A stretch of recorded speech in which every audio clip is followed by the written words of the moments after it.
혹시 어젯밤에 월드컵 보셨습니까? 저는 사실은 월드컵 보고 나서 조금 머리가 얼얼합니다. 저는 2대0을 이길 걸로 기대했거든요. 저는 그런 생각했습니다.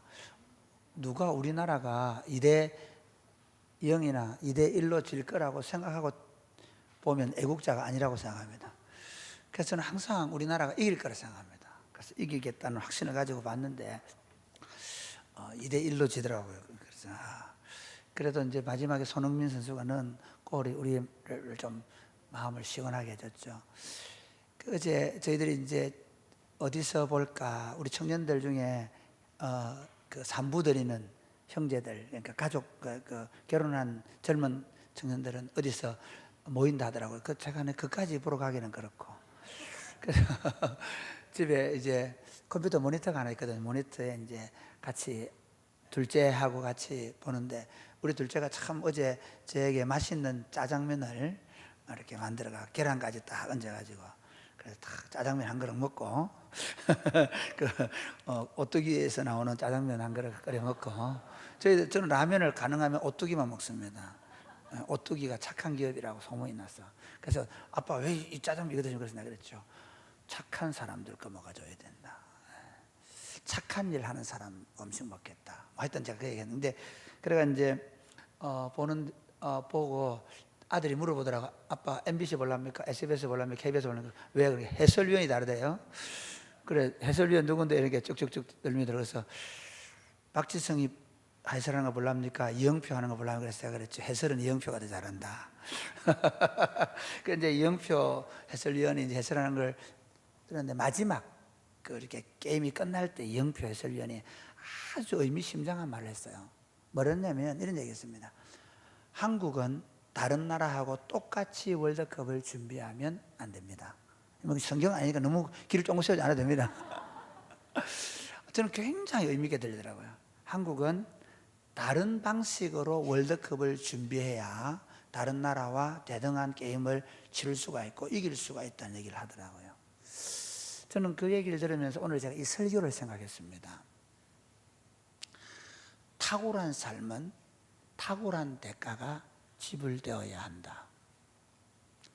내 삶이 하나님 앞에, 사람들 앞에서 탁월하게 되어질 수 있는 길은 우리 삶에서 다른 사람과 같은 삶이 아니라 다른 사람과 다른 가치를 지불할 준비가 되어 있어야 한다는 것입니다. 예수님께서 바로 오늘 이 말씀을 그렇게 하십니다. 오늘 예수님께서 제자들을 데리시고 예루살렘으로 올라가고 계십니다. 누가복음은 길의 여정입니다. 누가복음 읽을 때 예수님이 걸어가는 길을 잘 보시면 됩니다. 예수님이 지금 우리가 잘 아는 대로 갈릴리에서 예루살렘으로 올라가고 있는 이 길에서 일부러 누가는 길을 가지고 쓴 겁니다. 사실 예수님이 요한복음을 보면 3번 올라갔다 오셨거든요. 근데 누가복음을 보면 3번 올라간 기록은 없습니다. 그냥 쭉 예수님이 갈릴리에서부터 예루살렘 올라간 걸로 해가 기록을 합니다. 아마 누가는 어느 정도 사건을 편집해 놓았을 수 있습니다. 예를 갈릴리에 있었던 거, 예루살렘에 있었던 거, 이런 식으로. 그런데 어쨌든 예수님이 지금 예루살렘으로 올라가는 그 길에서 참 재밌는 표현, 예수님이 딱 돌았습니다. 이 키워드가 돌이키사라는 겁니다. 예수님은 말씀입니다. 예수님은 말씀 자체이십니다. 그렇기 때문에 예수님께서 손가락을 가리키면 그것 자체가 말씀입니다. 예수님이 여리고로 들어 지나가시면 말씀이 그렇게 들어가 지나갔습니다. 말씀이 들어가면 거기 생명사가 나타나는 겁니다. 그러니까 예수님의 행동을 우리가 잘 보셔야 합니다. 예수님이 지금 어떻게 하시는가 하면 예루살렘을 향해 걸어가십니다. 우리 지난주에 살펴보던 겁니까? 그 안식일 날 바리새인 지도자의 집에 초청을 받아서 잔치를 하시면서 하늘나라는 잔치하는 집이다 라고 말씀하셨지 않습니까? 그래서 이제 어째 보면 지금 이 길, 예수님이 가고 있는 이 길 속에 안식일 잔치를 했을 수 있고요. 그리고 이제 배도 부르고 즐거운 길을 걸어가고 있습니다. 그러면서 그들 안에는 더 큰 기대감이 있습니다. 예루살렘으로 올라가고 있는 이 예수님을 따라가는 제자들에게 엄청난 기대감이 있습니다. 이 예수님이 예루살렘 올라가면 우리가 천년 동안 고대하던 바로 그 다윗의 후손 메시아가 다윗보다 더 강력한 신정 왕국을 건설하고, 거기서 요압이 앉았던 자리에 내가 앉고, 아브넬이 앉았던 자리에 너가 앉고, 아마사가 앉았던 자리에 너가 앉아서, 그래서 서로 권력을 나누어 쥐락펴락하면서 함께 영화를 누릴 꿈을 가지고 지금 제자들은 걸어가고 있습니다. 이것이 오늘 누가가 이 본문을 기록하는 이유입니다. 그들이 예루살렘을 향하여 올라가고 있을 때, 그들은 예수님과 함께 예루살렘 올라가는 그 길은 영광의 길이었습니다. 그들은 꿈에도 예수님이 십자가를 진다고 생각하지 않았습니다. 심지어 예수님이 빌립보 가이사랴 지역에서 그렇게 말씀하셨지만 말귀를 못 알아듣습니다. 여러분, 저는 아이들을 골고루 키우고 있습니다. 27, 23, 23이가 둘, 22, 20, 하여튼 그렇습니다. 4살 차이 나니까 23, 네, 23. 그 다음에 20살, 그 다음에 7살, 5살 키우는데요. 똑같은 말을 해도 똑같이 알아듣지 못하는 이상한 일을 발견합니다. 재밌죠? 아이들은요, 똑같이 얘기하는데 전혀 다르게 이해합니다. 성도들, 여러분 제 설교를 듣고 있죠? 그런데 재밌는 건요, 여러분이 들은 것이 제가 전달한 것과 다를 가능성이 아주 많습니다. 제가 참 설교를 듣고 피드백을 하는 거 한번 해보면요, 정말 재밌는 게 뭔가 하면 제가 말한 의도하고 전혀 다르게 해석하고 이해하는 분들이 많이 계세요. 무슨 말이냐면요, 사람들은 자기 신념에 의해 들어요. 많은 경우에 자기의 어떤 욕구나 자기의 관심사를 가지고 그 이야기를 듣기 때문에 자기 욕구나 자기 관심사를 통해서 그 이야기를 들으니 전혀 다른 이야기로 해석되고 들려질 경우가 많이 있어요. 그러니까 예수님을 따라 나선 제자들은, 이들이 예수님을 메시아라고 믿는 순간 그들은 메시아의 왕국을 생각한 거예요. 그들은 다윗과 같은 위대한 왕국을 생각한 겁니다. 따라 나선 순간. 그렇기 때문에 예수님이 내가 가서 고난받아야 된다, 내가 죽어야 된다 할 때 그들은 그게 들어오지가 않습니다. 아무리 얘기해도 이해를 못합니다.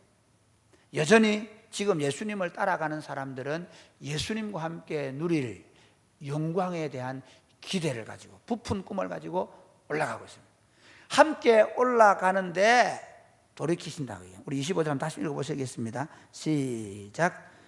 수많은 무리가 함께 갈새 예수께서 돌이키사 이르시되.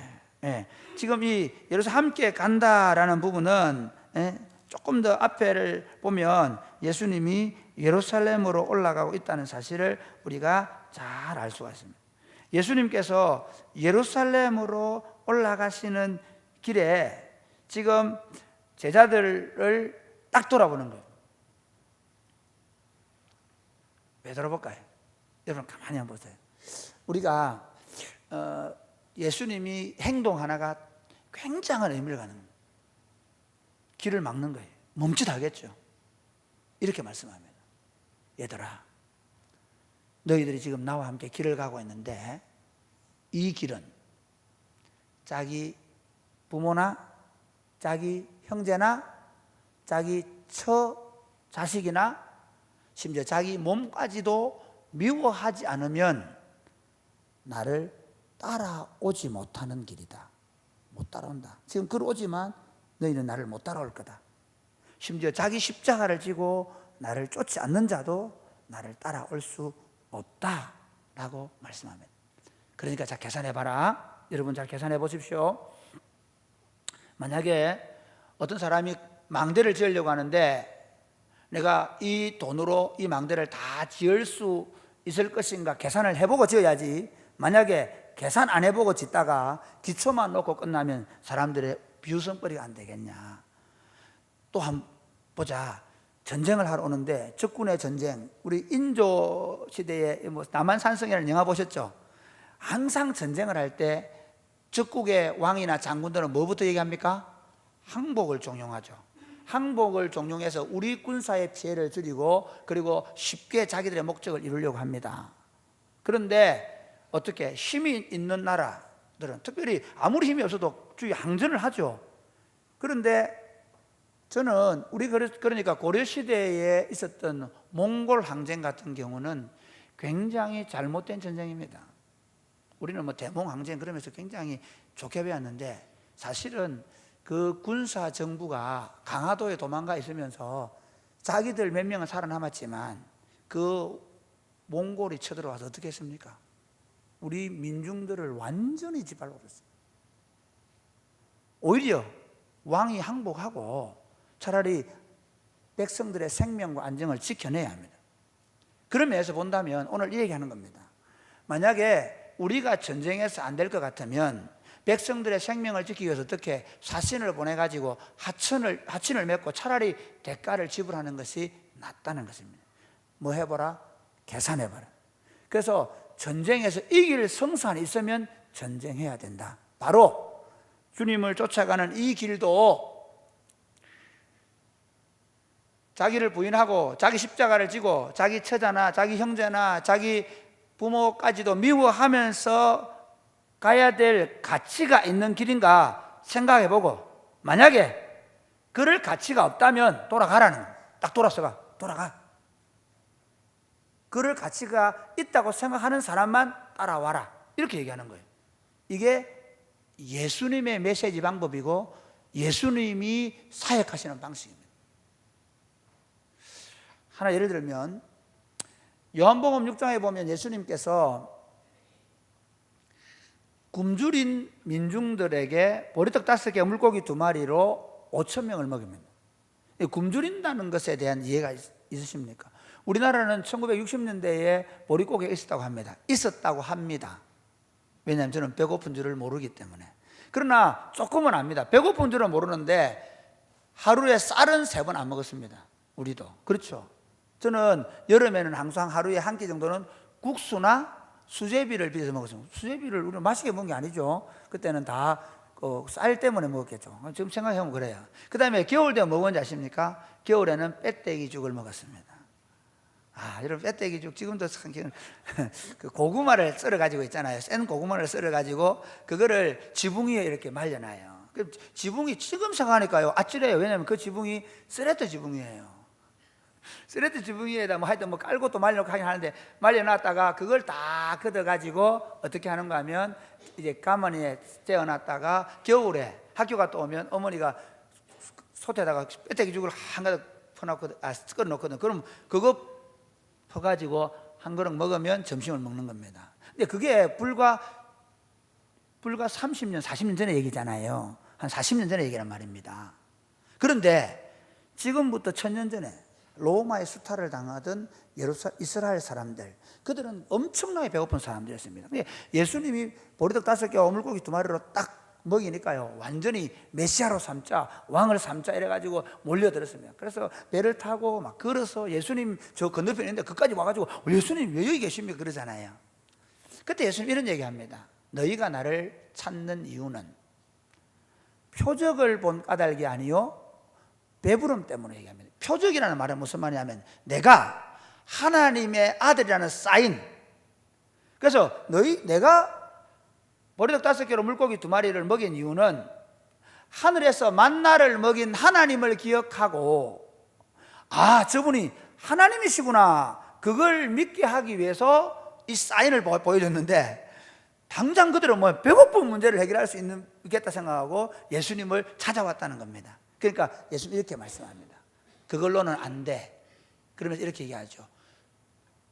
누구든지 나를 따라오려고 하면, 내 제자가 되려고 하면 내 살을 먹고 내 피를 마셔야 된다 얘기합니다. 그러니까 사람들이 놀라죠. 뭐 흡혈귀가 되란 말이야 이러면서 다 흩어져 버립니다.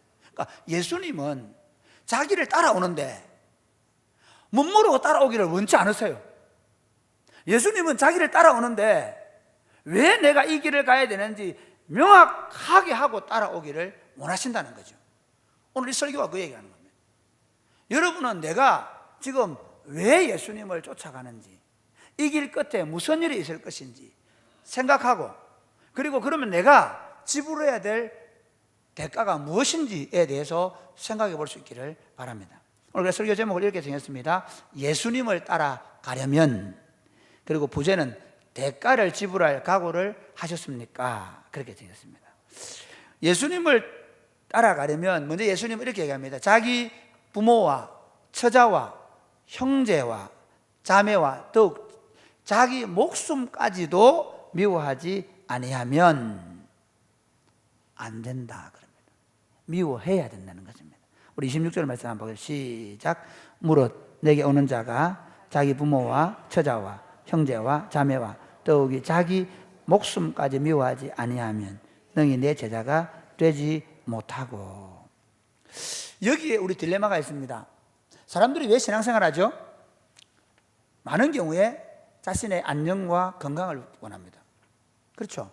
그 다음에 또 더 좀 심한 건 뭐냐면요, 우리가 신앙을 갖게 되면 부모를 버려야 된다, 부모를 미워해야 된다는 것이 맞는가 하는 부분입니다. 저도 사실은 이 본문을 고등학교 다닐 때 읽을 때는 굉장히 말이 망설여지는 본문이었습니다. 도대체 내가 예수 믿게 되면 이제 부모를 버려야 되는가, 부모를 미워해야 되는가 하는 문제입니다. 그러나 성경을 한번 보십시오. 성경은 그렇게 말하지 않습니다. 성경은 예수님께서 뭐라고 말씀하십니까? 하나님께서 뭐라고 말씀하십니까? 하나님을 사랑하고 이와 같이 내 이웃을 사랑하라는 것이 십계명입니다. 그 십계명 가운데 이웃을 사랑하라는 계명의 제 첫 번째가 내 부모를 공경하라는 것입니다. 그럼 성경의 생각, 이것은 부모를 공경하는 것이 합당한 것이죠. 그 다음에 바울은 디모데전서 5장에 보면 그 당시 교회 가운데 자기 친척들, 고모나 이모나 이런 분들이 혼자 살게 되었을 때 조카들이 돌보지 않은 문제가 생겨가지고 그게 교회가 문제가 됐어요. 너무 가난해가 됐어. 그래서 교회에서 막 돌보아줘야 되는 그런 상황이 벌어진 겁니다. 그것 때문에 뭐라고 얘기하는가 하면 이렇게 얘기합니다. 누구든지 자기 친족, 자기 가족을 돌보지 아니하면 믿지 않는 사람보다 더 악하다 이렇게 얘기합니다. 그럼 지금 예수님 말씀은 좀 이상하지 않습니까? 미워하라 그러니까 또 직접 예수님도 이렇게 얘기합니다. 그 당시 유대인들이 고르반 사상, 부모님께 드릴 것을 하나님께 드렸다 하면 된다고 얘기한 겁니다. 그래가지고 부모님 공양 안 하고 하나님 드렸습니다, 어머니 죄송합니다 이렇게 말하면 된다는 거죠. 예수님은 그렇게 말하지 않았습니다. 예수님 그것 때문에 책망하셨습니다. 부모를 공경하라고 얘기합니다. 여러분 그래야 됩니다. 예수 믿는 사람은 하나님께도 11조 할 줄 알고 부모님에게도 11조 할 줄 아시기를 주 예수님의 이름 축복합니다. 2부 예배는 별로 할 사람이 없는 모양이죠.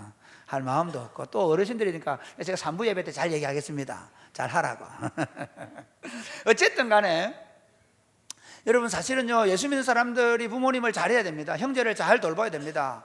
일가 친척들에게 잘해야 됩니다. 그런데 그럼 예수님은 왜 이 말씀을 하시는가? 마태복음을 한번 보십시오. 여기서 우리가 생각해 볼게요. 마태복음 10장 37절 말씀 같이 시작.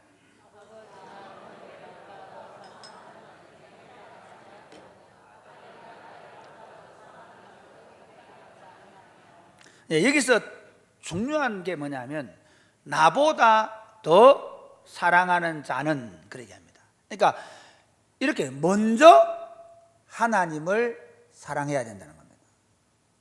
이 예수님의 교훈은 이겁니다. 그러니까 여기 이 본문도 헬라어 원문을 보면 미워하지 아니하면 이렇게 하는 게 아니라 덜 사랑하지 아니하면 그렇게 번역하는 게 훨씬 낫습니다. 그러니까 자기 부모를 덜 사랑하지 아니하면 그 뭐가 생략되어 있습니까? 나보다, 예수님보다 덜 사랑하지 아니하면 그 말입니다. 그러니까 우리가 예수 믿게 되면 부모를 미워해야 되거나 아내를 미워해야 되면 그러면 어떻게 해야 됩니까? 그분은 절에 가셔야 됩니다. 옛날에 유명한 스님 계시죠. 그분은 자기 딸과 자기 아내를 두고 그리고 절에 들어가서 면벽 수양했지 않습니까? 그렇게 하라는 말인가? 그렇지 않다는 겁니다. 사랑하는데 어떻게 사랑하느냐? 예수님보다 덜 사랑해야 된다는 겁니다. 그러면 덜 사랑한다는 말은 내 부모나 자식을 하나님보다 더 사랑할 때보다 상대적으로 사랑하지 않는다는 말인가? 그것도 아닙니다. 한번 보십시오. 여러분, 예수님 이렇게 얘기합니다. 이 말의 의미는 뭐냐면요, 너 아내를 어떻게 사랑하라 그렇게 얘기합니까? 내가 너를 위해 목숨을 준 것처럼 사랑하라 그래요. 이해가 되시겠죠? 우리 세상 사람들이, 세상의 남편들이 자기 아내를 사랑하는데, 자기 아내를 사랑한다고 말하는데 내 대신에, 당신 대신에 내 죽어준다는 남편이 있겠습니까? 별로 없습니다. 그러나 여러분 감사하십시오. 여러분의 남편들은 다 그렇게 될 준비가 되어 있습니다. 아무도 감사 안 하시네요. 아니, 지금 그 말씀 하시는 거예요. 예수님이 뭐라고 말씀하시는가 하면, 너희가 먼저 나를 더 사랑해야 돼. 그래서 나를 사랑하기 때문에 내가 말한 대로 너 아내를 사랑해야 돼.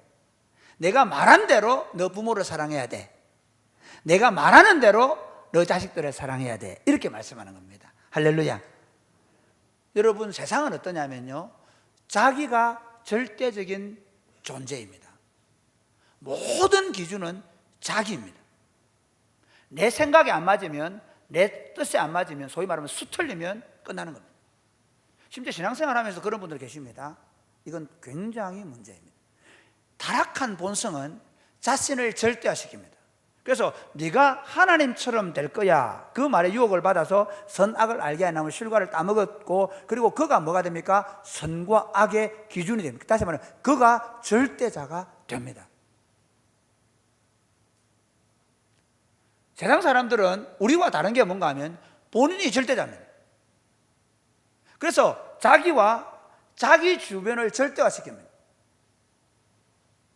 그러면서 살아갑니다. 이게 요즘 자기 강화가 얼마나 심한가 하면요, 이제는 철저하게 심지어 부모의 짐도 안 지려고 하고요, 그 다음에 이제는 연애도 안 하려고 그럽니다. 정말 저는 어제 우리 친구 중에 하나 이제 상견례 했거든요. 9월 8일 날짜 잡아 놨습니다. 그런데 그 상견례 하러 부모님 올라오셔서 제가 그랬습니다. 이야, 아들 잘나놨다 그랬습니다. 아들 잘나놨다. 왜? 아무것도 없는 게 장가가 나요. 대단하다 그랬어요. 무슨 말을 하고 싶냐면요, 요즘 아이들 얼마나 용기가 없는가 하면요, 자기 가족들을 위해서 자기가 이렇게 그 여자친구한테, 야, 너 나하고 함께 고생하며 살자 소리를 못 해가지고 프로포즈를 못 한단 말이에요. 그 여자들도 있잖아요, 사랑하는 남편과 함께 살면서 단칸방이라도 서로 사랑을 누리며 살겠다는 게 아니라 집 마련되면, 준비되면 결혼하겠다니까 결혼을 못 해요. 그런데 그러다 보니 지나친 자기 사랑의 확대가 지금 굉장히 사람들을 외롭고 고독하게 만든 거예요. 예수님이 하시는 말씀이 이겁니다. 예수님이 하시는 말씀은 뭐냐면요, 자기를 덜 사랑하게 되면 진짜 행복해질 수 있는 겁니다. 자기를 덜 사랑하게 되면 거기 생명이 있기 때문에 이 길로 초대하는 겁니다. 할렐루야. 여러분, 예수님을 따라가는 길이라는 것을 우리는 잘못하면 우리 그럼 다 죽으러, 그럼 여러분 어떻게 해야 되는지 아십니까? 지금 우리가 여기 있을 수가 없습니다. 예수님 따라간다 그러면, 우리 예수님이 자기를 미워하지 아니하면 그럼 어떻게 돼? 여보 미안, 이제부터 나 여보 그동안 고마워서 우리 예찬이 예준이 잘 키워라, 나는 북한 올라갈게, 요즘 막 가서 그가 복음 전다 죽을라 한다, 이래야 목사 정도 되잖아요. 장로님들 안 하시더라도 목사는 해야 되잖아요. 그런 장로님들, 저도 하면 이렇게 해야 되는데 안 되는군요. 실제로요, 지금 이 본문의 말씀은 뭐냐면, 자신을 절대화한 세계관, 자기 가족을 절대화한 세계관을 깨뜨리지 않으면 주님을 쫓아갈 수 없고 주님이 주시는 영생과 기쁨을 누릴 수 없다는 것입니다. 여러분, 오늘 본문을 조금 더, 본문에 관해서 조금 더 좀 살펴보면요, 마가복음 10장 29절에 30절을 한번 보십시오. 마가복음 10장 29절에 30절 시작.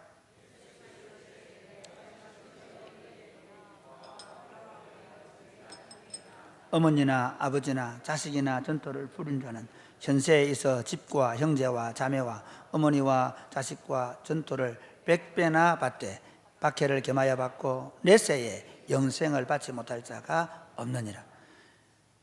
다시 말하면 복음과 그리스도를 위하여 자기의 전토나 자기 형제나 자매나 어머니를 뭐하면, 포기하면 하나님이 얼마나 더 100배나 준답니다. 이건 과장법입니다. 그러니까 여러분, 성경을 볼 때 성경을 문장 그대로 볼 수도 있어야 되고요, 또 예수님의 말씀 중에는 굉장히 과장법이 많습니다. 부자가 천국 들어가기는 어디로, 낙타가 바늘기로 들어가기보다 어렵다. 낙타가, 이게 말이 안 되는 얘기잖아요. 이게 그만큼 어렵다는 것을 과장하는, 100배로 받는다는 말도 그 말입니다. 여러분, 그러면 우리가 예수님을 위해서 우리 자신을 조금이라도 드리고 헌신하고 포기하면 우리가 다 물질적으로 100배나 받고 하나 드리면 100명을 받고 그렇게 됩니까? 그렇게 되는 숫자적인 계산은 아닙니다. 그러나 분명한 건 뭐냐? 분명히 포기하는데도 더 풍성한 것을 얻게 될 것에 대한 말씀입니다. 할렐루야. 하나 예를 들어 보겠습니다. 여러분, 부모님들이 아이들 하나 잘 키우려고 하나 낳습니다. 맞습니까? 아닙니까? 그렇죠. 둘도 못 키운다. 하나 잘 키워야 되겠다. 뭐 옛날에는 좀 못 키워야 되겠다. 요즘 부모님들이 둘, 셋 못 낳는 이유 중에 하나는 내가 하나라도 잘 키워보겠다는 생각이 많이 있지요. 근데 제가 보니까 한 5명 키워보니까요, 그래요. 차라리 많이 키우니까 더 잘 키울 수 있다는 거예요. 왜? 아이들이 뭐 잘 사달라 얘기 안 해요. 아이들이 얼마나 서로 잘 협력하는지 몰라요. 어제 우리가 이제 아이들 집사람이 공동체가 어디 같이 밖을 나갔기 때문에 저도 이제 교회에서 뭐 어울림 학교에 부모님들 특강도 있고 뭐 신방도 이렇게 있어가지고 있다 보니까 우리 오니이니가 어울림 학교를 마치고 나서 누가 맡았냐? 1번 당직하고 사천에서 올라온 큰오빠가 먼저 맡아 있었어요. 그리고 나서 신방 갈 때는 누가 맡느냐? 둘째 오빠가 공부하고 들어와서 맡았어요. 그러니까 온 가족들이 그 아이 하나 때문에, 아이 둘 때문에 마음을 모아서 어떻게 하면 아이를 잘 돌볼 수 있을까 협력하다 보니까 가족 간에요, 정말 제가 요즘에는 자식들한테 너무 고마워요. 특히 우리 셋째 우리 예주는 진짜 제 마음에, 야, 저런 딸이 있을까 그런 생각이 들어요. 그러니까 우리가 생각할 때, 우리가 그 한 몸을 위해서 모든 걸 투자하고 거기 전부를 다 투자하고 걔가 좋아하는 거, 그가 원하는 거 다 해주는데도 불구하고 오늘날 요즘 아이들이 어떻게 망가지잖아요. 그렇지 않습니까? 예수님도 그러셨어요. 예수님도 하늘의 밀이 땅에 떨어져 그대로 있으면 하늘 그대로 있고, 하늘의 밀이 땅에 떨어져 썩으면 많은 열매를 맺는다는 거죠. 예수님께서 십자가의 죽으심으로 말미암아 당신의 동생들을 이렇게 많이 만들어요. 우리가 우리 형제 나 중심의 삶을 깨뜨리고 하나님을 더 사랑하기로 결심하고 교회 공동체에 들어와서 우리가 내 자식만 아니라 다른 자식들도 키우겠다고 학사관을 만들고, 내 자식만 아니라 다른 아이들 키우겠다고 방과학교 학교를 하고, 우리 할머니만 아니라 우리 어머니만 아니라 우리 이웃 할머니들을 모시기 위해서 할머니들의 반찬을 가지고 가서 나누어 주는 이런 일들을 하면서 우리 아이들은요, 할머니를 얻고 형제를 얻고 친구를 얻게 되는 것입니다. 예수님은 바로 이 말씀을 하는 것입니다. 자기를 포기할 수 있으면 더 풍성한 것을 얻을 수 있다는 것입니다. 자기를 내려놓으면 진짜 좋은 형제의 관계를 누릴 수 있다는 것입니다. 뿐만 아니라 사실 더 중요한 것은 내세에 영생을 얻지 못할 자가 없다. 이 말은 우리가 결국 그러다가 어떤 사람은 십자가에 못 박아 죽이기도 하고, 어떤 사람은 목이 잘려 죽기도 하고, 그렇죠, 어떤 사람은 돌에 맞아 죽기도 합니다. 그런데 참 놀라운 거 한번 보여줄까요? 인류 역사상 죽을 때 하늘 열린 거 본 사람 있습니까? 이번에 92살 된 김종필 총리님께서 소천하셨는데, 스테반은 30대 한 초중반 안 되겠어요? 이 젊은 분이 돌에 맞아 죽을 때 하늘 문이 열리고 하늘의 왕이신 예수 그리스도가 일어나서 그 영혼을 받는 영광을 누린 거예요. 그리스도의 제자들이라는 건 뭐냐면, 우리가 이 길을 걸어가면서 우리가 우리 자신보다, 내가 가진 것보다, 내 부모보다, 내 형제보다 하나님과 복음을 더 사랑하고 우선으로 생각하면, 먼저 그의 나라와 그의 의를 구하면 이 모든 것을 더해 주시는 복을 누릴 뿐만 아니라 내세의 복을, 내세의 영생을 얻지 못할 자가 없다는 것입니다. 할렐루야. 두 번째 보면, 동일하면 두 번째, 자기 예수를 따라가려고 하면 자기 십자가를 지고 주님을 따라가야 한다. 우리 27절 말씀 한번 시작. 누구든지 자기 십자가를 지고 나를 따르지 않는 자도 능히 내 제자가 되지 못하리라. 여기 이제 덜 사랑해야 된다, 절대화시켜 놓았던 것들을 덜 사랑해야 얘기하고, 그 다음은 더 요구하십니다. 뭘 요구하는가 하면 사형틀을 짊어지고 쫓아야 한다. 이거는 사실적 표현입니다. 문장을 보면서 이건 상징이 아닙니다. 사실입니다. 어떻게 보면 사실적 상징입니다. 예수님을 보십시오. 지금 이 길을 끝까지 간 다음에 예루살렘 올라가서 예수님 뭐 하십니까? 본인이 직접 사형틀을 짊어지고 올라갔습니다. 그 당시 이 십자가는요, 유대인들에게는 익숙하지 않습니다. 유대인들은 다 주로 어떻게 죽습니까? 헤롯이 목을 잘라 죽이기도 하고, 그 다음에 어떻게 합니까? 또 종교재판할 때는 돌을 쳐서 죽이죠. 그런데 십자가에 매달아 죽이는 거는요, 성경에서 나무에 달린 자마다 다 저주받는다 그러니까 십자가형이 성경의 사형법이라고 생각하는데 아닙니다. 그렇지 않습니다. 그건 성경의 예언이고요, 로마의 형벌입니다.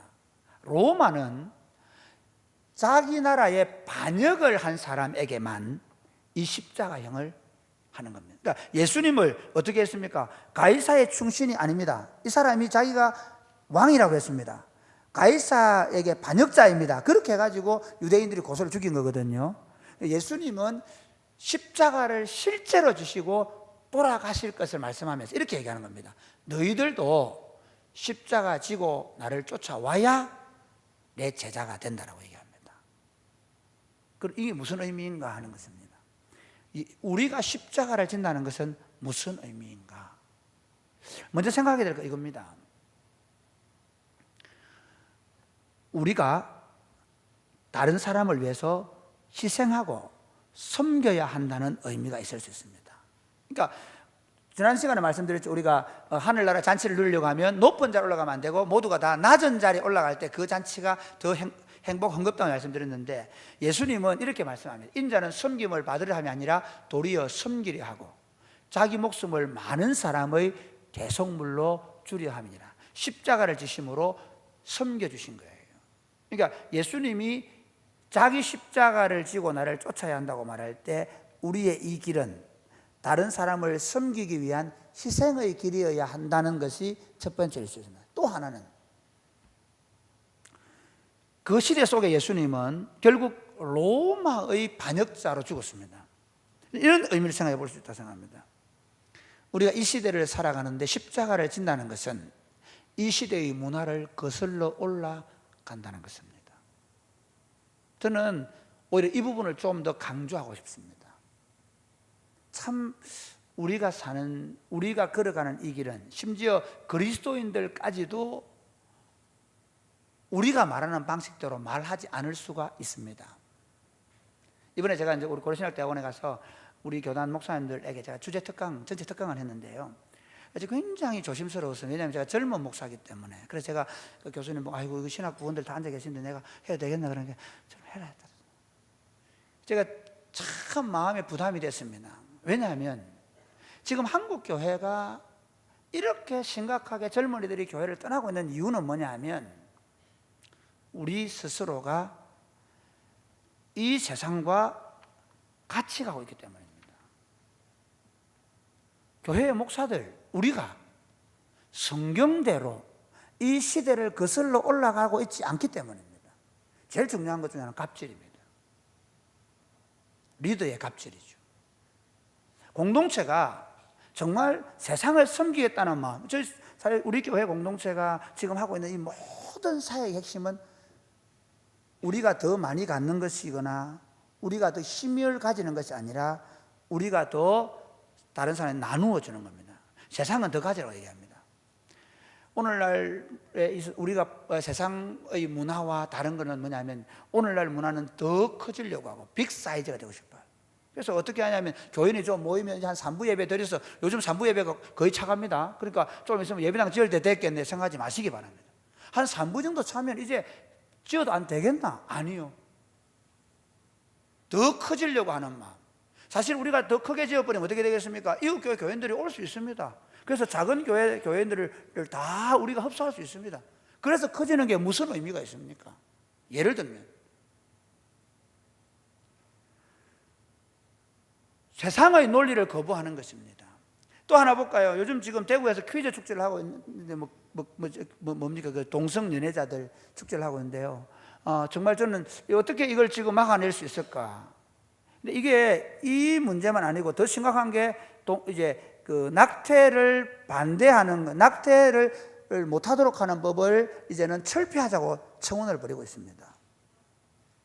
저는 거기서 좀 더 나가야 생각합니다. 결혼 밖에서 이루어지는 성 문제에 대해서 아무도 얘기하지 않습니다. 교회가 다루어야 합니다. 심각하게 이런 문제를 얘기합니다. 우리는 세상 속에서 우리가 실수하고 넘어질지라도 그 일에 대해서 끊임없이 다시 일어서서 그 일을 성경의 말씀을 따라 할 수 있어야 합니다. 사랑하는 여러분, 예수님께서 십자가를 지라는 말씀은 바로 그런 의미입니다. 우리가 희생하고 섬기는 의미이며 이 시대의 문화, 이 시대의 조류를 따라가는 것이 아니라 이 시대를 거슬러 올라갈 준비가 되어 있어야 한다는 것입니다. 참 불편합니다. 진짜 불편합니다. 어제 선교사님 한 분이 저희 교회 방문을 해가지고 금요일 토요일 우리가 교제를 하고 갔거든요. 터키에서 온 선교사님인데 그런 얘기를 하더라고요. 참 안타까운 것은 자신이 교회를 개척하고 그리고 이렇게 목회가 잘 되니까 저기 밖에 있는 게 아니라 안에 있다는 거예요.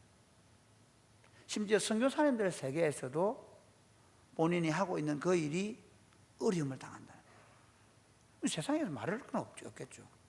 그러니까 그 회교권에서 정말 방해를 받아가면서 복음을 전하는데 심지어 선교사 사회에서까지 방해가 일어나고 있다는 거예요. 우리가 가는 길이 그런 길입니다. 무릇 그리스도 예수 안에서 경건하게 살고자 하는 자는 같이 해볼까요? 핍박을 받으리라. 오늘 여기도 뭐라고 말씀하니까 박해를 겸하여. 그러니까 우리가 정말 그리스도를 쫓아간다는 것은요, 철저하게 우리를 이해하지 못하는 사람들에 의해서 고난을 각오하고 심지어 죽음을 각오하는 길입니다. 우리가 잘 아는 대로 예수님은 죄 없으신 분이십니다. 그분은 이 예루살렘으로 올라가셔서 자기 백성에 의해서 십자가에 못 박혀 죽었습니다. 왜 그렇게 했습니까? 그 당시에 기득권, 종교 기득권, 정치 기득권의 이해에 상충되었기 때문입니다.